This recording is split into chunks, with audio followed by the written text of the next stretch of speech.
மதுரை மாநகரில் அரசு பேருந்து நடத்துனர் மற்றும் ஓட்டுநர் பயணி ஒருவரை தரக்குறைவாக பேசிய காணொளி சமூக வலைதளங்களில் பரவி பெரும் பரபரப்பை ஏற்படுத்தியுள்ளது.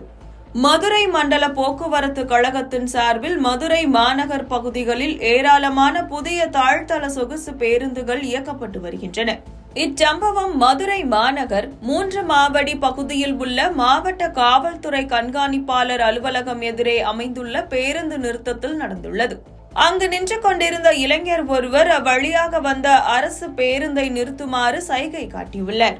அப்பொழுது பேருந்து நிறுத்தத்திற்கு அருகாமையில் உள்ள சிக்னலில் பச்சை விளக்கு எரிந்து கொண்டிருந்ததால் பேருந்து நிறுத்தத்தில் நிற்காமல் சிக்னலை கடந்து செல்ல பேருந்து முயன்றது. இதனால் பேருந்து நிறுத்தத்தில் கை காட்டிய இளைஞருக்கும் அரசு பேருந்து ஓட்டுநர் மற்றும் நடத்துனருக்கும் இடையே வாக்குவாதம் ஏற்பட்டது.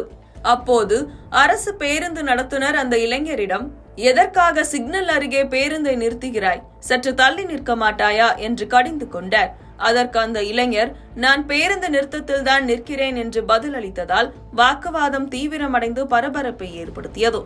இந்த வாக்குவாதத்தின் போது அரசு பேருந்து நடத்துனர் மற்றும் ஓட்டுநர் பேருந்து நிறுத்தத்தில் நின்ற பயணியை பார்த்து பயன்படுத்தக்கூடாத வார்த்தைகளால் பேசியதோடு ஆபாசமாகவும் திட்டிய காட்சிகள் தற்போது சமூக வலைதளங்களில் வெளியாகி பெரும் சலசலப்பை ஏற்படுத்தியுள்ளது. ஏற்கனவே மதுரையில் தாராபுரம் ஓட்டுநரை செருப்பால் தாக்கிய போக்குவரத்து அதிகாரி சஸ்பெண்ட் செய்யப்பட்ட நிலையில் தற்போது அரசு பேருந்து ஓட்டுநர் ஒருவர் பயணியை திட்டிய இந்த காணொலியும் சமூக வலைதளங்களில் அடுத்தடுத்து வெளியாகி மேலும் பரபரப்பை அதிகரித்துள்ளது.